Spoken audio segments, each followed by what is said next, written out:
Good morning students, welcome to MDN school Kalayat.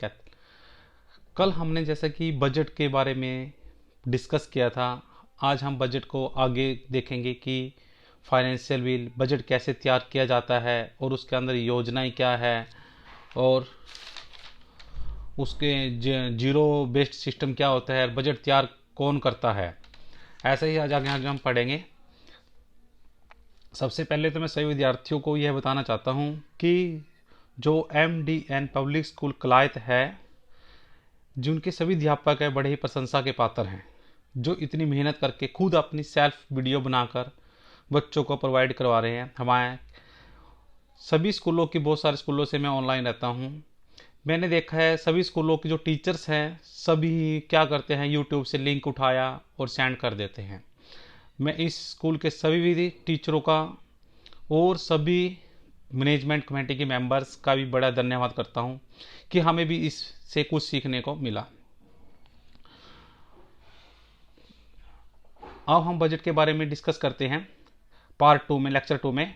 जैसे कि एक बार हम कल का पढ़ लेते हैं। एक बार देखो, बजट के बारे में कल हमने पढ़ा था कि इसका अर्थ क्या होता है। ये फ्रेंच भाषा से लिया गया है। सन 1733 में इंग्लैंड में वित्त मंत्री सर रॉबर्ट बालपॉल ने प्रस्तुत किया था।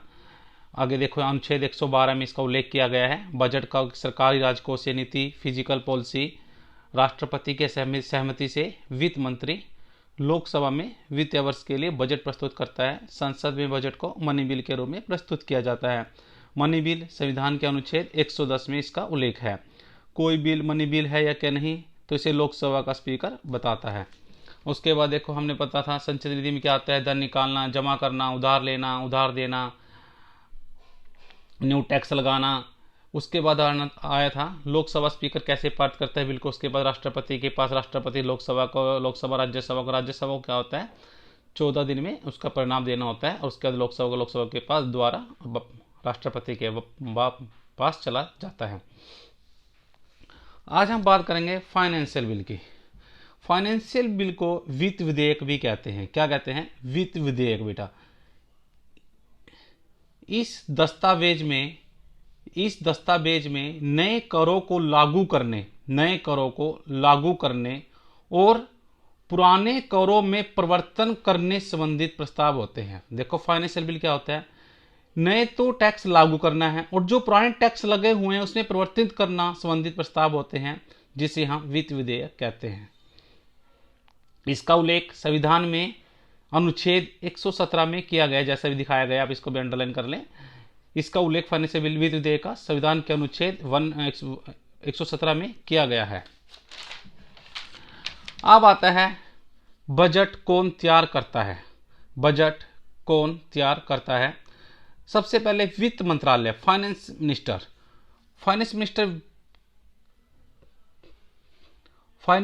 तैयार करता है, नहीं तो वित्त सचिव भी तैयार करता है। ये जो बातें लिखी हैं ये बिल्कुल ब्रीफ में, संक्षेप में लिखी हैं, छोटी छोटी बातें बताने के लिए, कि जिससे आप इस लेसन को कंप्लीट भी याद कर ले।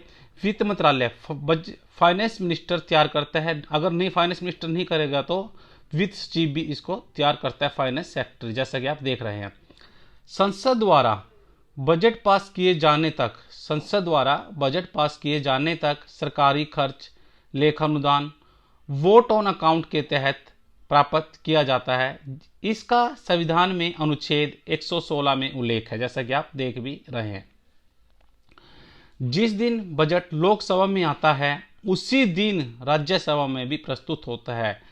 देखो कितने ध्यान से देने की बात है। जिस दिन बजट लोकसभा में आता है उसी दिन राज्यसभा में भी प्रस्तुत होता है। अब बात आती है रेल बजट। रेल बजट को जनरल बजट से 1924 में एकवर्थ कमेटी के तहत अलग कर दिया गया था। क्वेश्चन आता है, रेल बजट को जनरल बजट से कब अलग कर दिया गया और किस कमेटी के तहत? तो 1924 में बेटा एकवर्थ कमेटी के तहत इसको अलग कर दिया गया था। परंतु बाद में फाइनली तौर पर देखें तो 1 फरवरी 2017 को इसको जनरल बजट के साथ मिला लिया गया। दोबारा फिर इसको पहले अलग कर दिया गया, इसको मिला लिया गया और उसको एक साथ प्रस्तुत किया गया। टाइप्स ऑफ बजट क्या है? परफॉर्मेंस बजट को निष्पादन बजट भी कहते हैं हिंदी में। चालू वित्त वर्षीय के परिणामों को आधार मानकर, जो चालू है वित्तीय वर्ष है उस परिणाम को आधार मानकर अगले वर्ष का बजट तैयार करना परफॉर्मेंस बजट कहलाता है। उसके बाद आती है जीरो बेस्ड बजट सिस्टम। इस तरह के बजट में पुराने वर्षों के व्यय खर्चों पर विचार नहीं किया जाता, ना ही उनमें कुछ सुधार किया जाता।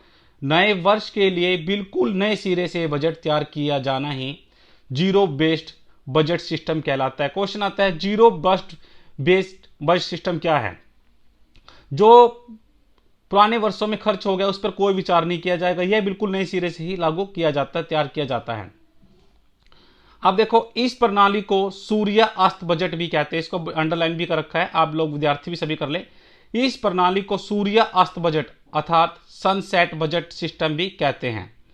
इस प्रणाली का प्रयोग सर्वप्रथम अमेरिका ने 1973 में, देखो आप सभी के लिए इतनी इंपॉर्टेंट बातें लिखते सभी अध्यापक ही लिखते हैं, लेकिन सभी विद्यार्थियों से यही रिक्वेस्ट है कि आप भी इसको नोट करें। इस प्रणाली का प्रयोग सर्वप्रथम अमेरिका ने 1973 में किया और भारत ने इस प्रणाली की शुरुआत 1987-88 में हुई। अब आता है इस प्रणाली को सबसे पहले राज्य जिसने जीरो बेस्ड सिस्टम बजट को अपनाया वो था आंध्र प्रदेश। थैंक यू, आपको अच्छे से समझ आ गया होगा। Thank you, have a good day.